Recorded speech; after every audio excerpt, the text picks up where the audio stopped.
video is going to show you how to fill out a 1099-R form. So from the dashboard, you're going to choose Forms on the left-hand side of the screen, and then you're going to choose the tax year, and then we're going to come down to the 1099-R form. Once you get to this form, you're going to select your payer.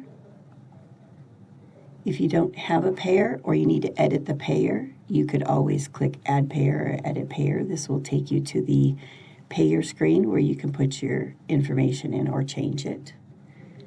Once you get done with that, you'll come down here and select your recipient. And if you don't have a recipient, you can add a recipient or edit the recipient information. This will take you to the recipient information page. Once you have those both filled in, then you can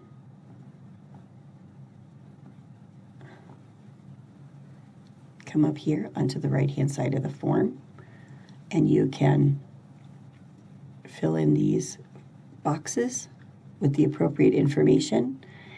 And once you complete those, then you can click Save and Continue. If you need another 1099-R form, you can click Save and Add New 1099-R. Or if you need a different form, you can click Save and Add New Form. This will take you back to the form page. And that's how you fill out a 1099-R form.